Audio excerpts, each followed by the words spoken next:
मित्रांनो, तुमचं पुन्हा एकदा GB स्टोरी टेलर या यूट्यूब चॅनलवर स्वागत आहे. आजच्या आपल्या गोष्टीचं नाव आहे सावज. लेखक वर्षकांत. पण गोष्ट सुरू करण्याआधी जर कोणी या चॅनलवर पहिल्यांदाच आलेले असाल तर त्यांनी ह्या चॅनलला सबस्क्राईब करायला विसरू नका. चला तर मग अजिबात वेळ न घालवता गोष्टीला सुरुवात करूया.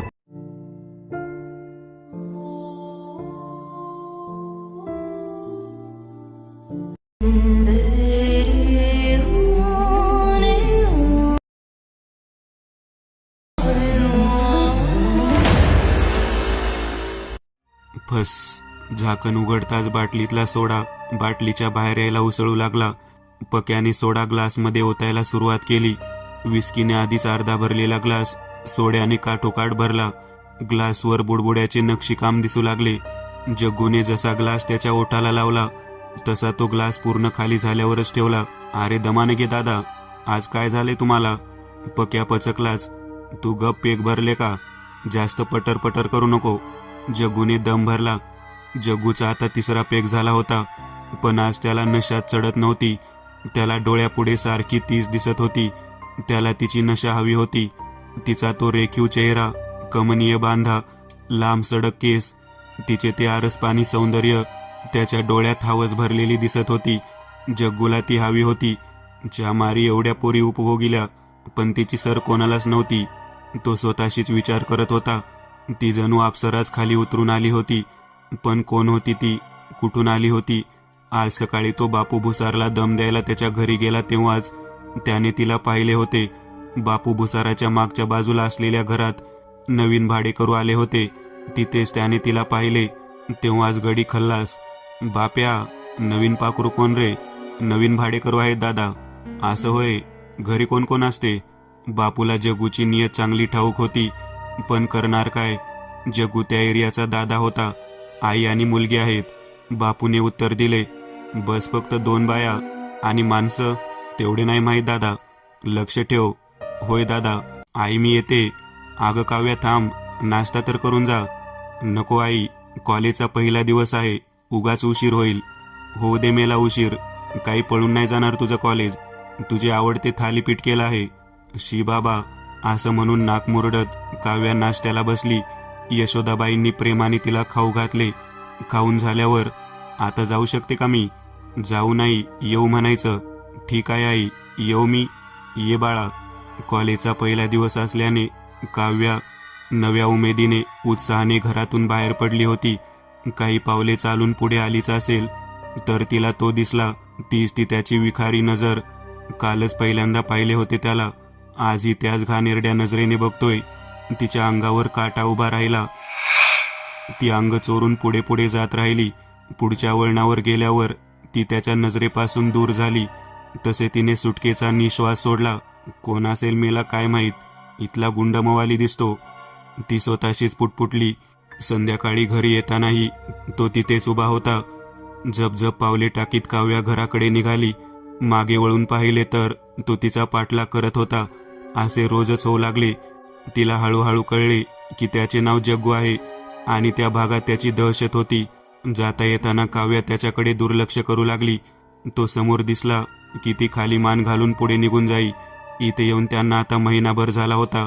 यशोदाबाई आणि काव्या आता या शहरात बऱ्या रुळल्या होत्या.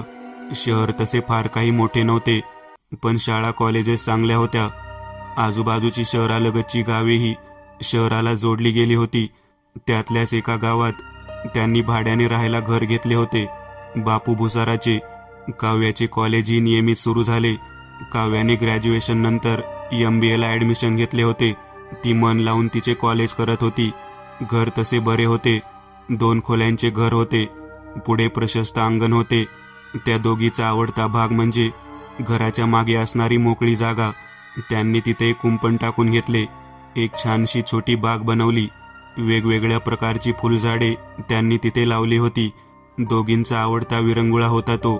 सारे घर कसे फुलांच्या सुवासाने फुलून निघत होते. तेवढ्याशा जागेत त्या 2 स्त्रिया आपले एक नवीन जग उभे करण्याचा प्रयत्न करत होत्या. एकमेकींना साथ देत होत्या. एकमेकींना सांभाळून घेत होत्या. काव्य आनंदी राहण्याचा प्रयत्न करत होती. निदान तसे दाखवत होती. आतून ती खूप घाबरली होती. तिला बाहेर निघायचीही भीती वाटायला लागली होती. कारण होते तो जग्गू. सुरुवातीला फक्त तो पाठलाग करत असे, मागे मागे यायचा, घाणेरडे इशारे करायचा. पण काल त्याने सरळ तिचा हातच पकडला होता. कसा बसा सोडवून ती सटकली होती. तिला त्याची किळस जास्त वाटायची की भीती ते तिलाच माहीत. पण तो समोर दिसला की तिच्या पोटात भीतीचा गोळा उठत असे. काय झाले बेटा, काही काळजीत आहे का? विचारात घडलेल्या काव्याला यशोदाबाईंनी विचारलं. तिला एका क्षणाला वाटले की सगळे सांगावे, पण हिंमत नाही झाली. तिला यशोदाबाईंना उगीच टेन्शन द्यायचे नव्हते. काही नाही आई, असंच थोडे अभ्यासाचे टेन्शन आहे, तिने खोटे सांगितले. इकडे जग्गू उतावीळ होत होता. महिना झाला होता तरी काव्या काही त्याला दाद देत नव्हती. जे हवे ते ओरबाडून घ्यायचे एवढेच त्याला माहीत होते. आज काय तो सोक्षमोक्ष लावायचा या इराद्याने आज तो काव्याच्या कॉलेजला जायच्या रस्त्यावर उभा राहिला आणि त्याला ती समोरून येताना दिसली. त्याला तिचे आकर्षण दिवसागणिक वाढत चालले होते. काव्याने जग्गूला पाहिले. तिचे हातपाय थरथर कापायला लागले. मनात देवाचा धावा करत पुढे चालत जाऊ लागली. तिची नजर खाली होती. जग्गू तिच्याकडे रोखून बघत नजरेने तिची माप काढत होता. जशी काव्या जग्गूच्या बाजूने जाऊ लागली त्याने तिचे मनगट पकडले. काव्या मनातून खूप घाबरली. तिने त्याच्या हातातून मनगट सोडविण्याचा प्रयत्न केला, पण त्याची पकड मजबूत होती. प्लीज सोडा मला, जाऊ द्या प्लीज, ती विनवित होती. तिचा तो केविलवाना प्रयत्न पाहून तो जनावरासारखा खी खी करत हसत होता. काय झाले, मला काही काटे लागले काय? काय एवढी घाबरते? प्लीज जाऊ द्या, कॉलेजला उशीर होतोय. त्याने खसकन तिला जवळ ओढले. गच्च मिठीच मारली. काव्याच्या डोळ्यातून अश्रू येऊ लागले. पाया पडते तुमच्या, सोडा मला. काव्या मिठीचा विळखा सोडविण्याचा प्रयत्न करत होती, पण त्याच्यावर काहीच परिणाम होत नव्हता. मला तू आवडतेस. जर तू स्वतःहून साथ देशील तर तुला काहीच त्रास देणार नाही. तो तिच्या गालावरून दाढी घासत बोलला. तिला कसेसेच होत होते. आपल्याला उलटी होईल असे तिला वाटत होते. आज जाऊ देतो, पण लक्षात ठेव, मला जबरदस्ती करायला लावू नको, असे म्हणून त्याने मिठी सैल केली. काव्या भीतीने गांगारून तिथेच उभी होती. त्याने आपल्याला सोडले हे लक्षात येताच ती तिथून धावत सुटली. काव्या धावत घरी आली आणि यशोदाबाईच्या कुशीत शिरली. कुशीत शिरताच हुमसून हुमसून रडू लागली. कॉलेजला निघालेली काव्या कॉलेजला न जाता रडत रडत घरी आली. ह्याची यशोदाबाईंना खूप काळजी वाटत होती. काव्या, काव्या, काय झाले बाळा? काव्या रडायची थांबत नव्हती. तिची भीती वाढली होती. ती अधिकाधिक कुशीत शिरू पाहत होती. बाळा, रडू नको, काय झाले सांगशील का? जरा वेळाने काव्या शांत झाली. तिला घडलेला सारा प्रकार सांगितला. यशोदाबाईच्या चेहऱ्यावर चिंता दाटून आली. काळजी करू नको बेटा, आपण मार्ग काढू यातून, सगळे ठीक होईल. त्या काव्याला धीर तर देत होते की सगळे ठीक होईल, पण खरेच ठीक होणार होते का? कुणास ठाऊक. चाल चाल जाऊया आपण, यशोदाबाई निर्धार करून बोलल्या. कुठे? पोलिसात तक्रार करायला. पण पण नाही बिन नाही, चल उठ. दोघीही पोलीस स्टेशनला गेल्या आणि जग्गूच्या विरुद्ध तक्रार नोंदवून आल्या. पोलिसांनी आश्वासन दिले की ते जग्गूवर कारवाई करतील. दुसऱ्या दिवशी आज जग्गू आपल्याला त्रास देणार नाही या कल्पनेने निश्चित होऊन काव्या कॉलेजला निघाली. तो तिथेच उभा होता. काव्याला बघताच तिच्यावर चालून आला. पोलिसात जाते काय? पोलीस काही वाकडे करू नाही शकत माझे.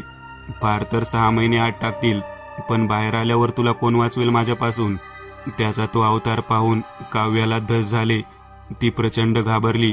आल्या पावली परत फिरली आणि घराकडे धावू लागली. जग्गू मागून शिव्या देत होता, धमकावत होता. घरात घुसून काव्याने दरवाजा आतून लावून घेतला आणि धपकन खाली बसून रडू लागली. यशोदाबाईंनी काय झाले असेल ते ताडले होते. पुढील काही दिवस काव्या कॉलेजलाच नाही गेली. मैत्रिणीकडून नोट्स मागवून घरीच अभ्यास करत होती. घराबाहेर पडायची तिची हिंमत होत नव्हती. घराची दारे खिडक्याही उघडू देत नव्हती. तिचा आत्मविश्वास कमी होत चालला होता. यशोदाबाईंना काव्याची काळजी वाटू लागली. 4-5 दिवस झाले काव्या दिसली नाही, म्हणून जग्गू अस्वस्थ झाला होता. सकाळीच एक क्वार्टर मारून झाली होती. आता त्याने सरळ काव्याच्या घराकडे मोर्चा वळवला. दारावरची थाप ऐकून यशोदाबाई दरवाजा उघडायला गेल्या. काव्याच्या मनात शंकेची पाल चुकचुकली. दरवाजा उघडला तेव्हा दारावर जग्गू उभा होता. जग्गूने यशोदाबाईंना निहाळले. तो त्यांना पहिल्यांदाच बघत होता. कोण तुम्ही? आपल्याकडे अशा नजरेने बघणाऱ्या पशुकडे बघत त्या रागातच बोलल्या. मी जग्गू, इथला मालक. इथली प्रत्येक वस्तू माझ्याच मालकीची असते. तो सरळ आत आला आणि खुर्चीवर बसला. इकडे तिकडे पाहत त्याने विचारले, काव्या दिसत नाही आहे? ती नाही आहे. यशोदाबाई तुटक बोलल्या. काही हरकत नाही, मी वाट बघतो. असे म्हणून त्याने पुढे ठेवलेल्या टेबलावर पाय पसरवले. अरे तुम्ही उभ्या का? बसा ना. यशोदाबाईंना काय बोलावे कळत नव्हते. त्या माणसाचे निर्ढावले पण त्यांना चिंतेत टाकत होते. तुमची काव्या खूप सुंदर आहे, अगदी तुमच्यासारखी, जग्गू निर्लज्जपणे बोलला. त्याची नजर आता यशोदाबाईच्या शरीरावरून फिरत होती. वयाच्या 50शीतही यशोदाबाई सुंदर दिसत होत्या आणि जग्गू होताच बैलयेडा. त्याच्यासाठी स्त्री म्हणजे फक्त एक शरीर होते. आईला तुम्हीही काय कमी सुंदर नाही आहात. खंडहर गवा है की बिल्डिंग काफी खूबसूरत रही होगी, असं म्हणून तो दात विचकून फिदी फिदी हसू लागला. जग्गू उठून यशोदाबाईंजवळ आला आणि त्यांच्या खांद्यावर हात ठेवला. त्याच्या स्पर्शाने यशोदाबाईंना शिरशिरी आली. काळजी करू नका, मी काव्याचीही काळजी घेईन आणि तुमचीही घेईन. जग्गू डोळा मारून सूचकपणे बोलला आणि पुन्हा दात विचकून फिदी फिदी हसू लागला. त्याचे बोलणे आणि ते हसणे यशोदाबाईंच्या कानात शिशे ओतत होते. त्यांचा राग अनावर झाला आणि खाडकन आवाज झाला. जग्गू गाल चोळत बाजूला झाला. सकाळची नशापुरती उतरली होती. एका वयस्कर बाईने त्याच्या कानाखाली जाळ काढला. त्याचा पुरुषी अहंकार जागा झाला आणि फनकन त्याने यशोदाबाईंना एक जोरदार झापड मारली. झापड खूप जोरात लागली होती. तशा यशोदाबाई खाली कोसळल्या. आई ग देवा! यशोदाबाई विवळू लागल्या. त्यांच्या नाकातून रक्त येऊ लागले. जग्गू त्यांना पुन्हा मारायला धावला. त्यांचा आवाज ऐकून आतल्या रूममध्ये लपून बसलेली काव्या बाहेर आली आणि जग्गूला यशोदाबाईंना मारण्यापासून अडवू लागली. काव्याला बघून जग्गू अजून चवताळला. त्याने दुसरी झापड काव्याला लगावली. तीही खाली पडली. काव्याला सोडून जग्गूने आपला मोर्चा पुन्हा यशोदाबाईंकडे वळवला. त्यांच्या जवळ जाऊन त्याने एक जोराची लाथ यशोदाबाईंच्या पोटात घातली. त्यांच्या अंगात आता हैवान संचारला होता. तो बाई माणूस वय वगैरे काहीच बघत नव्हता. एक जोराची कळ यशोदाबाईंना जाणवली. यशोदाबाई विवळत होत्या. काव्या उठून पुन्हा यशोदाबाईंना वाचवण्यासाठी धावली. जग्गू पुन्हा एक लाथ यशोदाबाईंना मारणार तेवढ्यात काव्या येऊन त्याचा पाय पकडते. प्लीज पाया पडते तुमच्या, नका मारू माझ्या आईला. साली समजते काय मला? असं म्हणून त्याने काव्याच्या तोंडावर एक जोरदार मुक्का मारला. आई ग म्हणून काव्या वेदनेने तडमडली. जग्गूने काव्याला लाथने दूर लोटले. ती भिंतीला जाऊन आदळली. तोंडातून आणि कपाळातून रक्ताची धार लागली. काव्याला असे पाहून त्याच्या चेहऱ्यावर एक क्रूर हसू आले. दोन्ही स्त्रिया असहाय्यपणे खाली पडून विवळत होत्या. त्याच्या चेहऱ्यावर आसुरी आनंद होता. त्याने पुन्हा यशोदाबाईंच्या पाठीत लाथ घातली. त्यांच्या डोळ्यासमोर अंधारी येऊ लागली. काव्या हात वर सरकत सरकत पुढे आली आणि पुन्हा यशोदाबाईंना जग्गूच्या मारहाणीपासून वाचवू लागली. तिने जग्गूचे पुन्हा पाय धरले. नका मारू त्यांना, त्याच्या वयाकडे बघा, मरून जातील त्या. पाया पडते तुमच्या. साली तुला काय बोललो होतो मी? बऱ्या बोलाने माझ्याकडे ऐकलं नाही ना? आता थांब. मी बोललो होतो मला जबरदस्ती करायला लावू नको. आता बघ तुम्हा दोघींना नासवतो. काव्या आणि यशोदाबाई दोघीही रडत होत्या. पुढे काय वाढून ठेवले आहे कुणास ठाऊक. काव्या जग्गूने हात जोडले. मी तुमचे सर्व ऐकते, यांना काही करू नका. जग्गू मारायचा थांबला. सर्व ऐकशील? जग्गूने विचारले. हो सर्व ऐकेल, बस आता आईना सोडून द्या.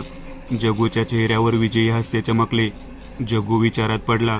जबरदस्ती करण्यापेक्षा काव्या जर स्वतःहून त्याची झाली तर जास्त मजा येणार होती. त्याच्या मर्जीने तिला उपभोगू शकणार होता. सांगशील ते ऐकशील पक्क? काव्याने खाली मान घालूनच होकारार्थी मान हलवली. आजपासून तू माझी. मी सांगेल तेव्हा तयार व्हायचे. मला पाहिजे ते द्यायचे, हवे तेव्हा द्यायचे. मंजूर? मंजूर. काव्या तोंडाचे रक्त पुसत बोलली. ठीक आहे, आज रात्री 7 वाजता येतो मी. तयार राहायचे. मला खुश करून द्यायचे. कोणीच काही बोलले नाही, समजलं का? जग्गू ओरडला. काव्याने नुसती मान हलवली. बरं, मस्तपैकी मटण बनवून तयार ठेवा. जग्गू ऑर्डर देऊन बाहेर निघून गेला. रात्री पुन्हा येण्यासाठी. काव्या एका पायावर रेंगत रेंगत यशोदाबाईकडे गेली. त्यांना हात धरून उठवले. त्यांना ग्लानी आली होती. ते दोन दुःखी जीव एकमेकींना बिलगत रडू लागले. रात्री काय भयानक वाढून ठेवले आहे याची कल्पना करत इकडे जग्गू जाम खुशीत होता. आज त्याची इच्छा पूर्ण होणार होती. बऱ्याच दिवसापासून जे हेरून ठेवले होते ते सावज आज त्याला गावणार होते. त्याची नजर सारखी घड्याळाकडे लागून होती. कधी एकदा 7 वाजतात असे त्याला झाले होते. सलूनमध्ये जाऊन मस्त दाढी कटिंग करून आला होता. 7 वाजले आणि जग्गूने काव्याच्या घराचा रस्ता धरला. मनात मांडे खात तो काव्याच्या घरी पोहोचला आणि त्याने दारावर थाप मारली. दरवाजा उघडला गेला आणि तो घरात शिरला. वेळ घटनेच्या काही महिने आधी. घटनेच्या ठिकाणाहून 400 किलोमीटर अंतरावर निसर्गाच्या कुशीत वसलेले एक छोटेसे गाव होते, विलासपूर. गावात एक भला मोठा वाडा होता. गावचे पाटील सूर्यभानराव पाटील यांचा तो वाडा होता. पाटलांना गावात मान होता, आदर होता. पण तो आदर, मान त्यांच्या पोरापायी पार धुळीला मिळाला होता. शेखर म्हणजे पार वाया गेलेला पोरगा होता. बाई, बाटली आणि जुगार यात बुडालेला. रोज रोज शेखरचे काहीतरी कारनामे कानावर पडायचे. त्याचा पाटलांना त्रास व्हायचा. अशाने त्यांच्या तब्येतीवर परिणाम होऊ लागला आणि त्यांनी अंथरूण धरले. त्याची पत्नी आणि त्यांचा विश्वासू गडी भीमा यांनी त्याची खूप सेवा केली, पण व्यर्थ. पाटलांनी शेवटचे रामराम म्हटले. शेखरवर आपल्या बापाच्या मृत्यूचा काहीच परिणाम झाला नाही. बापाच्या अंत्यसंस्कारालाही तो नशेत तर होता. पाटलांनी आपल्या मृत्यूच्या आधी शेखरसाठी एक मुलगी बघून ठेवली होती. आपल्याच मित्राची, साधी, सरळ, संस्कारी मुलगी त्यांनी शेखरसाठी पसंत केली होती. मुलगी देखणी होती, BSc झालेली होती. आपली असलेली गडगंज संपत्ती आणि आपला बिघडलेला मुलगा ही मुलगी सांभाळू शकेल असे त्यांना वाटले होते. लग्नानंतर शेखर सुधारेल या आशेवर सूर्यभानरावांच्या पत्नीने म्हणजे यशोदाबाईंनी आपल्या मुलाचे लग्न त्या मुलीशी लावून दिले. पण लग्नानंतर शेखर सुधारला नाहीच, पण जास्तच राक्षस झाला. रात्री अपरात्री दारू पिऊन यायचा. बायकोला हवे तसे ओरबाडायचा, तिचे लचके तोडायचा. शेखर माणूस नव्हता, पशु होता. बायकोला रोजची मारझोड व्हायला लागली. तिला सिगारेटचे चटके काय द्यायचा. काव्याच्या किंचाळ्या वाड्याच्या भिंतीत दाबल्या गेल्या. बाईसाहेब, बाईसाहेब, काहीतरी करा. धाकल्या बाईसाहेबांची काळजी वाटते. मालक एखाद्या दिवशी जीव घेतील त्यांचा. भीमा यशोदाबाईंना कळवळून सांगत होता. त्याला त्या पोरीची फार दया यायची. काव्याला पाहिले की त्याला त्याच्या मुलीची, रूपाची आठवण यायची. एका गावगुंडाने तिच्यावर हात टाकला होता. त्याला कंटाळून रूपाने जीव दिला होता. नंतर भीमाने त्या गावगुंडाला उभा कापला होता. त्यावेळी फक्त सूर्यभानराव भीमाच्या पाठीशी उभे राहिले होते. तेव्हापासून भीमा सूर्यभानरावांच्या वाड्यावर सावलीसारखा राहत होता. वाड्याचा निष्ठावान बनून यशोदाबाई आपला मुलगा त्याच्या बायकोवर करत असलेला अत्याचार मुकाट्याने बघत होत्या. त्या स्वतःलाच दोष देऊ लागल्या. आपल्यामुळे एका चांगल्या मुलीचे आयुष्य बर्बाद झाले याची सल त्यांना स्वस्थ बसू देत नव्हती. पाणी डोक्याच्या वरून जायला लागले होते. आपल्यामुळे ज्या मुलीचे आयुष्य खराब झाले होते ते सावरायची जबाबदारी आता त्यांची होती. त्या दिवशी शेखर असं झिंगत घरी आला. आज जुगारात हारून आला होता, त्यामुळे प्रचंड चिडला होता आणि बायको म्हणजे राग काढायची त्याची हक्काची जागा. त्याने काव्याला परत मारझोड करायला सुरुवात केली. काव्या मार खात होती आणि ढोरासारखी ओरडत होती. आज काही ती बिचारी पोर जिवंत सुटणार नाही त्या जनावराच्या कचट्यातून. साली तुला दाखवतोच आज, असं म्हणून त्याने कमरेचा बेल्ट काढला आणि तिच्या गळ्याभोवती आवरला. आता आपला जीव जाणार असे काव्याला वाटत होते. तेवढ्यात धम, शेखरच्या डोक्यावर जोराचा घाव बसला. डोक्यावरून रक्ताची धार लागली होती. आई ग करून शेखर खाली कोसळला. मागे रक्ताने माखलेला वरवंटा घेऊन यशोदाबाई उभ्या होत्या. नीच माणसा, ओरडत यशोदाबाईंनी दुसरा घाव घातला. शेखरचा आवाज थांबला. काही वेळाने तडफडही थांबली. काव्या धावत येऊन यशोदाबाईंना बिलगली. त्यांनी रक्ताने माखलेला हात त्या पोरीच्या तोंडावरून फिरवला. भीमा या सर्वांचा मूक साक्षीदार होता. बाईसाहेब तुम्ही जावा, मी बघतो. भीमाने पुढाकार घेतला. रात्रीच भीमाने ते प्रेत वाड्याच्या मागे पुरले आणि त्याच्यावर लाल गुलाबाची झाडे लावून दिली. त्या रात्री पहिल्यांदा त्या सासू सुना शांतपणे सुखाने झोपल्या होत्या. काव्याला यशोदाबाईंनी आपली मुलगी मानली. काव्याला स्वतःच्या पायावर उभे राहता यावे म्हणून यशोदाबाईंनी तिला तिचे पुढचे शिक्षण पूर्ण करण्याचा सल्ला दिला. तिला तिचे शिक्षण पूर्ण करता यावे आणि वाड्याच्या वाईट आठवणीपासून दूर राहता यावे म्हणून त्यांनी दुसऱ्या शहरात जाऊन राहण्याचा निर्णय घेतला. भीमा तिथेच वाड्याच्या देखभालीसाठी थांबला. वेळ आताची. दुसऱ्या दिवशी सकाळी यशोदाबाई वरवंटा धुवत होत्या. चांगला साप झाला होता. मागच्या दारातून भीमा आत आला. तो काल रात्रीच विलासपूरहून आला होता. बाईसाहेब, मागे बागेत लाल गुलाबाची झाडे लावून झाले आहेत. भीमा सूचक बोलला. बरं बाईसाहेब, माझे काम झाले आहे. मी जाऊ का गावी विलासपूरला परत? नाही म्हणजे वाड्याकडे बघायला कोणी नाही. यशोदाबाईंनी नुसती मान हलवली. यशोदाबाई आणि काव्याचा निरोप घेऊन भीमा परत गावी निघाला. त्या दिवसानंतर जग्गू कोणालाच दिसला नाही. कोणी म्हणे फरार झाला, कोणी म्हणे मोठा हात मारून बाहेर देशात पळून गेला. पण आता मात्र काव्या सुखाने तिच्या कॉलेजला जाऊ शकत होती. मोकळा श्वास घेऊ शकत होती. मी एक नवीन चॅनल ओपन करत आहे. त्यावर तुम्हाला ॲनिमेटेड हॉरर स्टोरीज पाहायला मिळतील. त्या चॅनलची लिंक या व्हिडिओच्या डिस्क्रिप्शनमध्ये दिलेली आहे. चॅनलला सबस्क्राईब करायला विसरू नका. मित्रांनो, आज पुरतं एवढंच. तुम्हाला जर काही गोष्ट आवडली असेल तर नक्की लाईक करा. तुमच्यापैकी बरेचसे जण व्हिडिओ लाईक न करताच पळून जातात. पण हा जर व्हिडिओ तुम्ही लाईक केला तर मला जरा बरं वाटेल आणि असेच भारी भारी व्हिडिओ बनवायची माझ्यात एनर्जी येईल. त्यामुळे नक्की लाईक करा. आणि अजूनही कोणी या चॅनलला सबस्क्राईब केलेलं नसाल तर लगेच सबस्क्राईब करून टाका. आणि बाजूची घंटी ती मात्र दाबायला विसरू नका. देवाची घंटी आहे ती. चला तर मग पुन्हा भेटूया अशीच एक आगळी वेगळी गोष्ट घेऊन पुढच्या भागात.